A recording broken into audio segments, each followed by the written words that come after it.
Bonjour à tous, bienvenue pour cette troisième séance sur la modélisation et le rendu d'un objet d'environnement simple. Aujourd'hui, nous allons travailler le maillage de cet élément-là, qui a été texturé d'après photo dans la session précédente. Ce que je vais faire pour que ça fonctionne, pour produire en fait un objet qui sera facile à utiliser ensuite, par exemple dans un autre outil ou dans un autre moteur de rendu, je vais recréer un maillage, on va dire de bonne qualité, c'est-à-dire avec des loop cuts réguliers, avec des dimensions convenables, etc. Donc pour ça, je vais commencer par ajouter un cube, je vais passer en mode édition. Dans le mode édition, je vais commencer à euh, coller mon cube à la forme qui est présente ici. Alors pour faire ça, je vais par exemple faire un déplacement du cube sur un côté et activer la vue par transparence. Alors là, c'est une vue semi-transparente et c'est une alternative un petit peu au rendu filaire. Ça permet de voir un petit peu mieux les objets tout en permettant de sélectionner en fait certaines faces. Et c'est parti. Donc là, je déplace simplement mon élément comme ceci. Cette face ici, chaque fois, je me déplace en étant contraint sur un axe, de manière à avoir vraiment un objet qui soit parfaitement aligné. Ça, c'est très important. Autant la première modélisation, le respect des angles, etc., n'était pas forcément nécessaire. Autant là, j'ai envie d'avoir quelque chose qui soit plutôt propre. Donc ici, je vais utiliser l'image sous-jacente ici pour venir créer un loop cut qui correspond à l'épaisseur de mon plafond. Alors pour être précis, je vais le glisser en limite ici et ensuite refaire un déplacement d'une valeur de par exemple 4 cm, 40 cm. Donc je déplace, voilà, je crée 0,4 moins. Je vais faire la même chose pour le sol. Donc G pour déplacer, Z pour contraindre l'axe des Z, 0,4 pour donner la valeur, et j'aurai donc mes deux loop cuts qui vont pouvoir correspondre au plancher et au plafond de mon élément. Ensuite, sur l'image d'origine, je peux constater aussi que j'ai des séparations entre des éléments de vitrage. Alors, le plaquage de l'image n'est pas parfait ici, donc je vois qu'il y en a trois, je vais les placer de manière régulière. Pour les placer de manière régulière, je vais simplement faire deux loop cuts parfaitement centrés, comme ceci. Et si je regarde sur l'autre face, j'ai également trois découpes. Je vais faire la même chose, trois, voilà, comme ceci. Donc là, j'ai des éléments de découpage. Ici, je suis pas très loin en plus en respectant ce système. Je suis bien centré sur ma porte, ce qui me laisse penser que le découpage d'origine était réellement semblable à celui-ci. Donc à ce stade-là, j'ai fait mon premier découpage. Ensuite, je vais créer un deuxième élément pour la lame verticale ici. Alors pourquoi faire ça? Tout simplement parce que je vais le laisser dans le même objet, comme ça quand je vais faire le plaquage en fait des textures, premier objet sur le second, j'aurai tout qui se fera en une seule opération. Euh, donc je recrée un cube, ce cube, je viens le déplacer par exemple ici,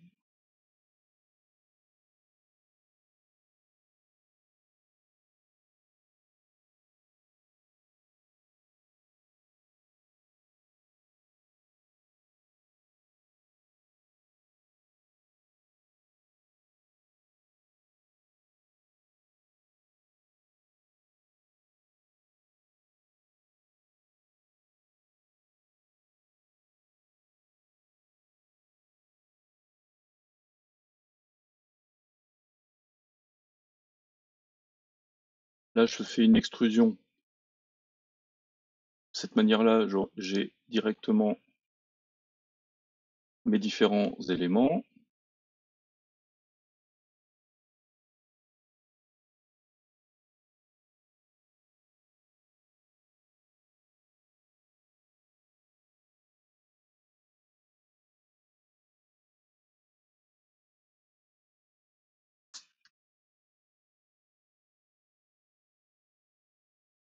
Voilà.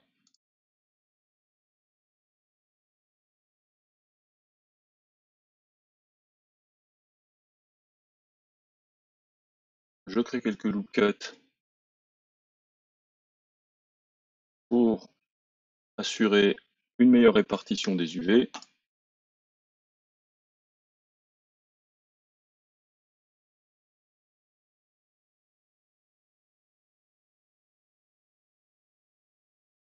Voilà, comme ceci.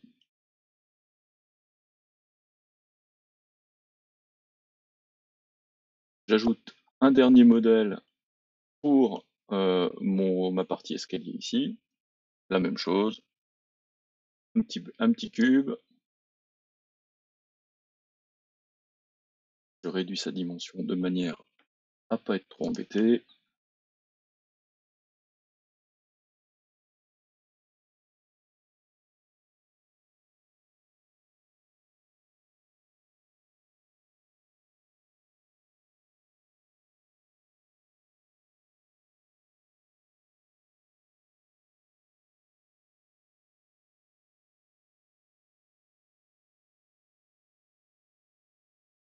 Ici, pour avoir une répartition régulière des marches, je vais faire des loop cuts.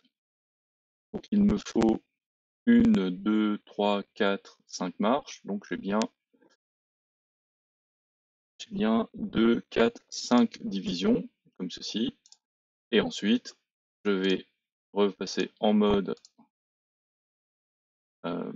d'édition avec l'option manifold de manière à avoir une géométrie plus correcte. Voilà. Voilà. Et voilà.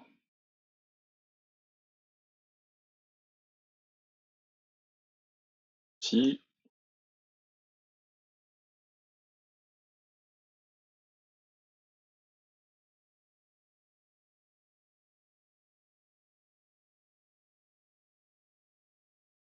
donc à ce stade, j'ai l'ensemble de mes objets qui sont modélisés et je vais pouvoir passer à la phase baking, c'est-à-dire que je vais définir, donc ici, j'ai mon élément source. Mon élément source, c'est l'élément qui contient les textures qui ont été plaquées, mais avec le souci potentiel qui est que ici, sur l'ensemble de mon objet, j'ai 1, 2, 3, 4, 5, 6 matières différentes. 6 matières qui vont embarquer 4 ou 5 images différentes, ces images qui sont ici, qui m'ont servi de source en fait pour faire mon objet. Donc j'ai ces différentes images. Le souci, c'est que si je commence à faire à diffuser cet élément-là dans un autre logiciel, je vais avoir des problèmes potentiels de déplacement d'image, etc. Associés au fait que, en plus, comme j'ai des projections qui ont été faites comme ceci, j'ai une partie commune entre la partie verticale ici et l'avant. Donc si je commence à corriger et utiliser le tampon duplicateur pour rendre cette partie visuellement plus convenable, je vais abîmer la face avant. Donc pour éviter ça, ce que je vais faire, c'est que je vais utiliser ce que l'on va appeler du baking, c'est-à-dire que je vais créer sur mon nouvel objet. Donc là, je vais l'appeler bâtiment avec maillage. Je changerai le nom plus tard, simplement pour la compréhension ici. Donc le bâtiment avec maillage.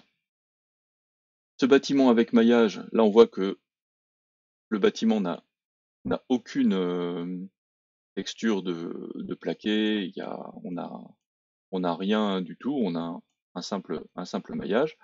Donc je vais créer un nouveau matériau, je vais l'appeler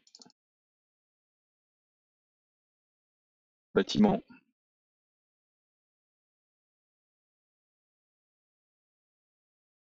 Euh,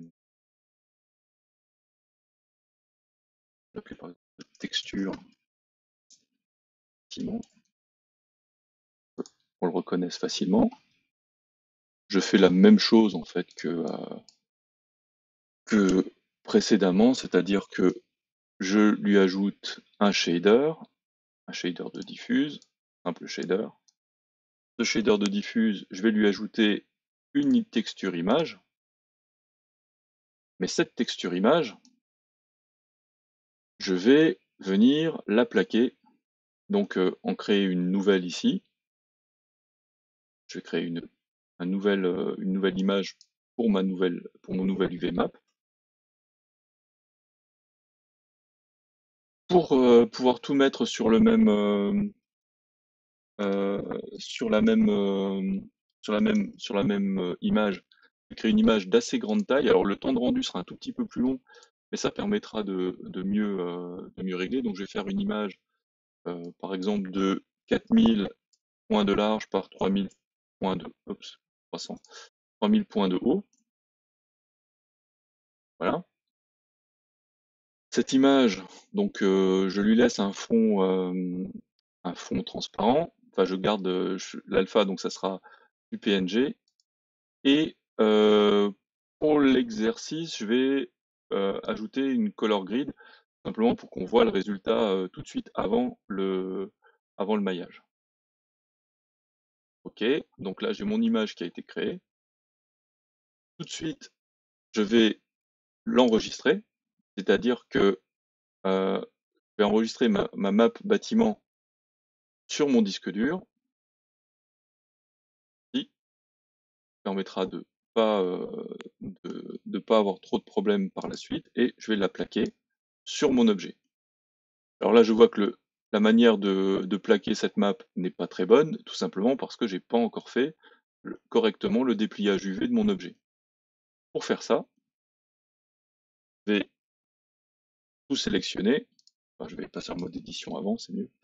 Je vais tout sélectionner et l'objet en question, je vais lui faire un UV map unwrap. Je vais faire un smart UV project, c'est-à-dire que Blender va s'occuper de me découper mes faces à partir d'un angle de 66 degrés. Donc là, j'aurai des découpes qui se feront à chaque fois que je vais changer de direction.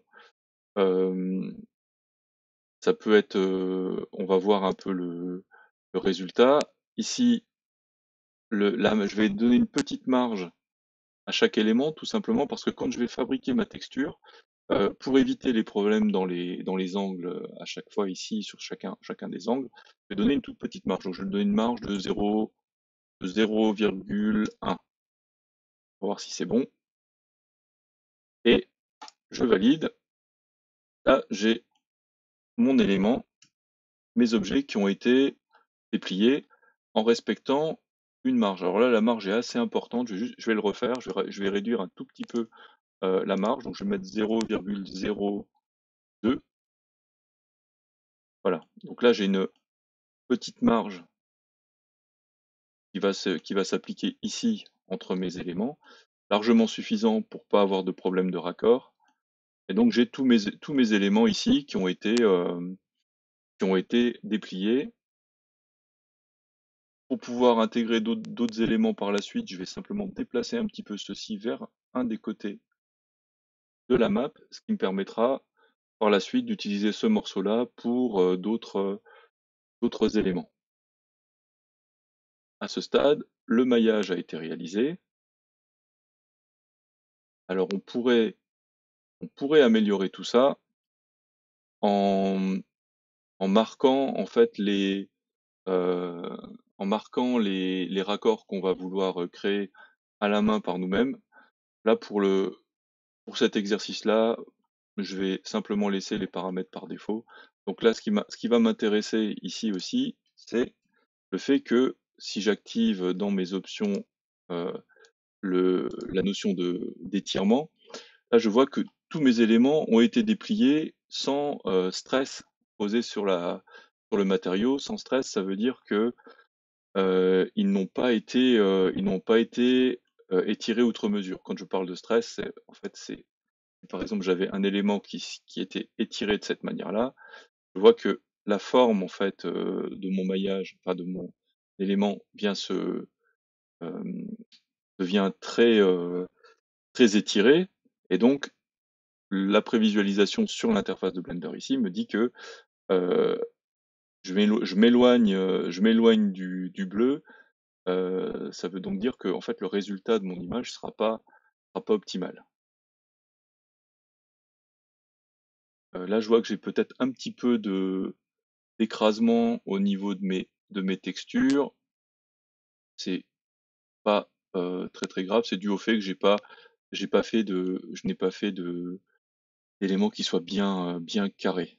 Alors je pourrais éventuellement ici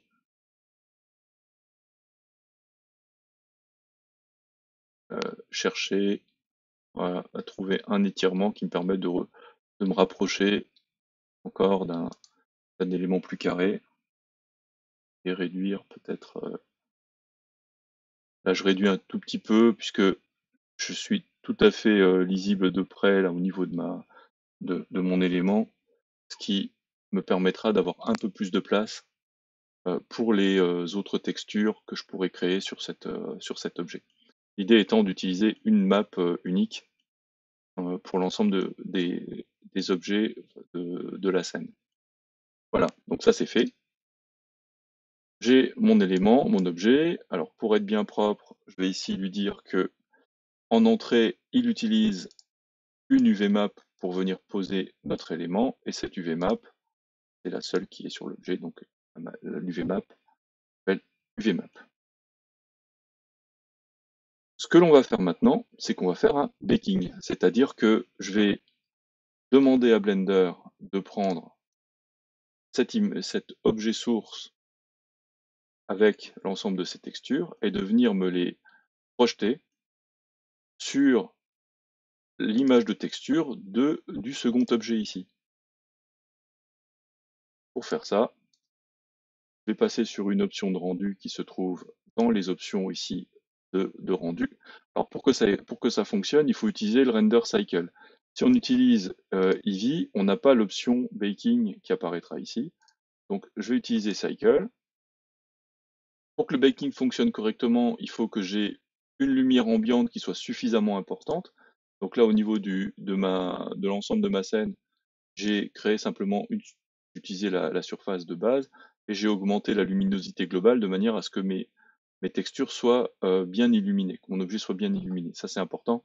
Sinon, le baking produira quelque chose qui sera très très sombre. Dans mes options de baking, je vais ici lui demander de faire un baking de l'objet sélectionné sur l'objet actif. Alors dans Blender, quand on sélectionne des objets, je vais simplement déplacer celui-ci quelques instants pour qu'on voit le résultat. Quand je sélectionne un objet, quand je sélectionne plusieurs objets, j'ai deux couleurs ici dans ma sélection. Tout simplement parce que dans Blender, quand on a plusieurs objets, comme 3 ici, on a les objets sélectionnés et l'objet actif. Ceux qui sont sélectionnés sont en orange et l'objet actif est en orange clair, orange foncé, orange clair. Ça va être utile pour nous, mais ça veut dire aussi que le résultat va dépendre de mon ordre de sélection. C'est-à-dire que je vais dire que je vais sélectionner celui-ci en premier, je maintiens la touche majuscule enfoncée et je clique sur le deuxième. Autre élément important, je vais lui demander de faire un baking uniquement de la partie ici qui va être diffuse. Pourquoi faire ça? Parce que je vais simplement récupérer l'image, je vais pas lui demander de me faire un lancer de rayon, etc. Si j'utilise un baking combiné, le temps de rendu va être très très long et c'est pas nécessaire par rapport à cet élément-là. Ça, on pourrait le faire si on avait une scène complète avec des lumières, une scène intérieure par exemple. On voulait tout précalculer pour ensuite accélérer les rendus. Mais là, dans notre cas ici, c'est pas du tout nécessaire. Donc là, je vais lui donner une marge de, euh, par exemple, 5 pixels. Et je vais décocher ici Clear Image pour que on garde en fait bien nos éléments ici autour, qui nous permettront après de plaquer éventuellement d'autres objets. Donc là, j'ai sélectionné mon élément, sélectionné vers actif.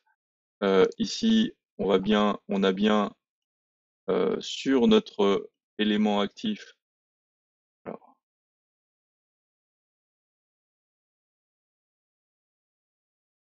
on a bien notre map bâtiment qui est, euh, qui est sélectionné. Ça, c'est très important parce que Blender va utiliser ce matériau, cette matière-là, enfin cette image-là pour recréer. Je vais lancer le bake, j'espère que j'ai rien oublié. Donc là, je vois, ah, dépendance circulaire. Ah oui, il me dit, ah, je pense que j'ai fait un petit, non, j'ai fait un ratage, zut. Zut, zut, zut. Je vais annuler. Ah non, c'était bon. Ah non, c'était bon, mince. Je recommence. Excusez-moi, j'ai cru que j'avais fait une bêtise, mais j'avais pas fait de bêtise.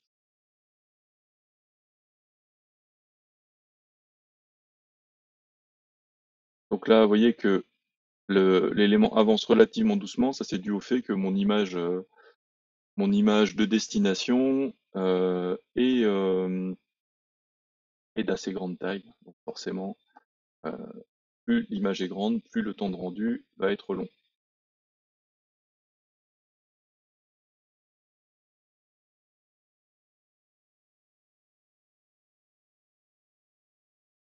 Ah,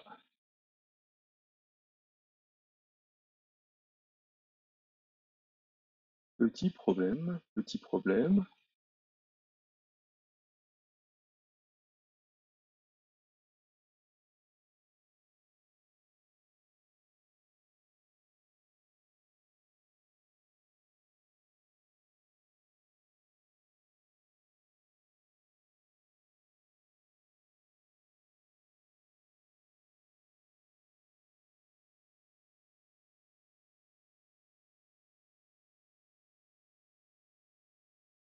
Voilà, voilà, voilà, 64%. Alors je vous invite vivement à enregistrer avant de faire cette procédure-là, tout simplement euh, parce que si ça se trouve, j'ai abîmé. Oui, c'est ça. J'avais cliqué dans le mauvais sens et du coup j'ai abîmé mes images d'origine. Pas une bonne chose du tout. Là, je vois que j'ai clairement un petit souci. Alors, c'est du direct. Je vais, je vais réaffecter en fait mes images à mon objet élément source. Ça provient du fait que j'ai sélectionné mes éléments dans le mauvais sens. J'ai voulu les resélectionner et je l'ai fait dans le mauvais sens. Donc, bon, c'est pas très grave, c'est réparable. Là, j'ai pas enregistré, donc je suis un peu embêté. Donc, ce que je vais faire, c'est que je vais reprendre mon image de capture ici. Donc, c'était l'image qui était ici, 1.2. Ma vue numéro 2, je supprime cette image, je reprends mon image d'origine ici. Je vais vérifier que tout se passe correctement. Là. Et, et pour la vue numéro 2,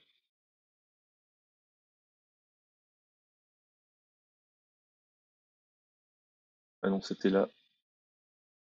La vue numéro 2, c'était celle-ci. Donc l'image en question, c'est l'image 1.4. Voilà. Donc là, j'ai réparé mon élément. C'est bon. Je vais recommencer mon baking. Je vais recommencer mon baking.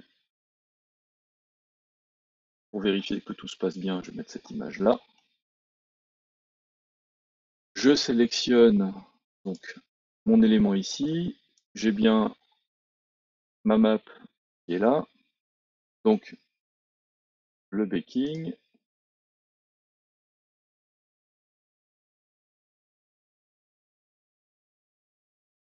sélectionner vers actif. Donc de la source vers l'élément avec maillage.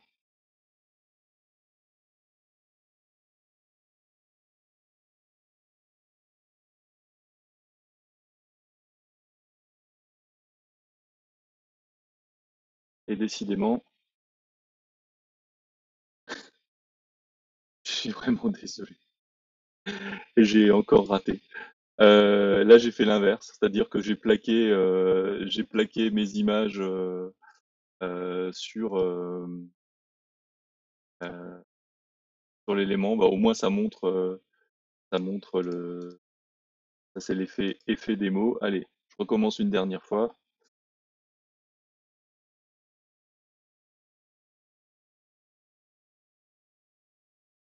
Donc, image de capture,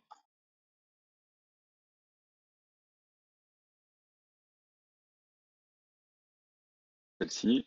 Voilà. L'avantage, c'est que bon, mon maillage est déjà fait, donc même avec une erreur comme celle-ci, bon, on arrive quand même à le rattraper sans perdre trop de temps, même si évidemment on est on n'est pas voilà, donc l'image est comme ça. Voilà, ma vue numéro 2, fun, voilà. J'ai rétabli mon élément d'origine.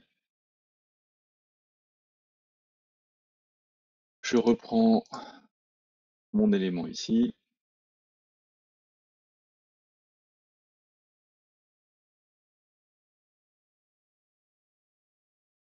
sélection vers actif.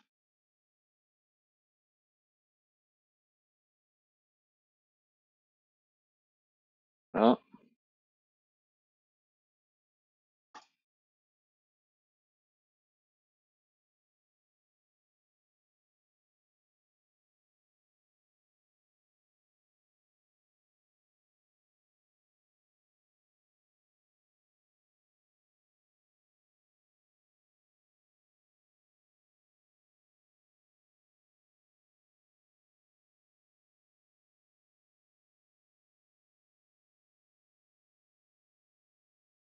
voilà.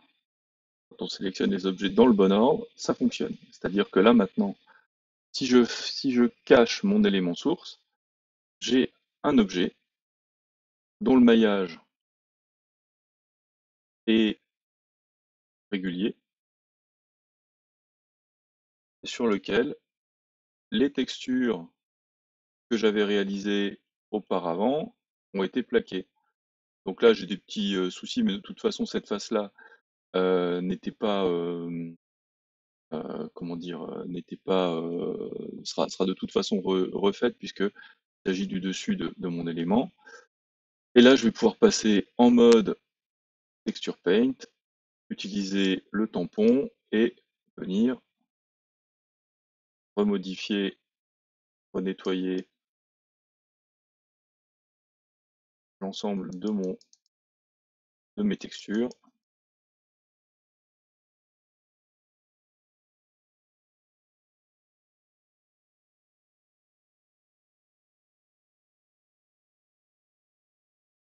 comme ceci, pour venir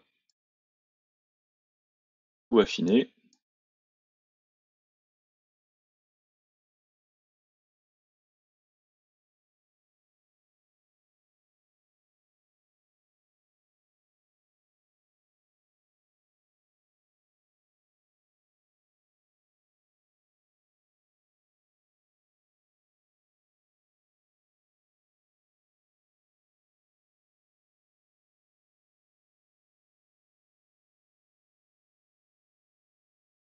Prenons par exemple ici, pour mon crayon, mon stylo, une couleur, donc une couleur proche de mon élément ici, et chose qui ne choquera pas.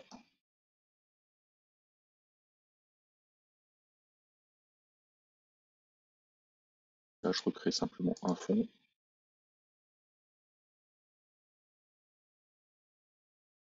sur lequel je vais pouvoir revenir recoller un tout petit peu, oups, un tout petit peu de,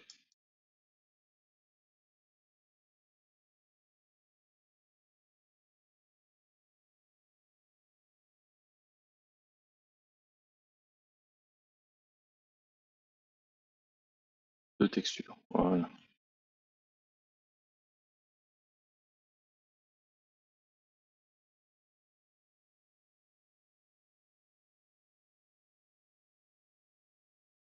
Ça, on s'en occupera un peu plus tard. Donc là, maintenant, on a notre objet. Et cet objet utilise donc ce set d'images pour, pour être, pour être maillé. Alors, avant de fermer, n'oublie pas, bien sûr, d'enregistrer.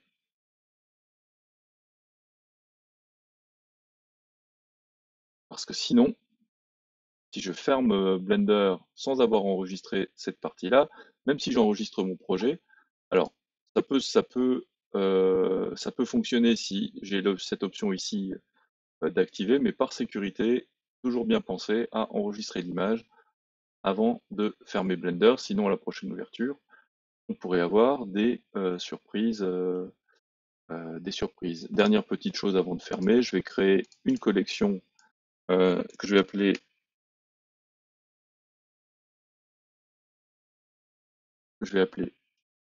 éléments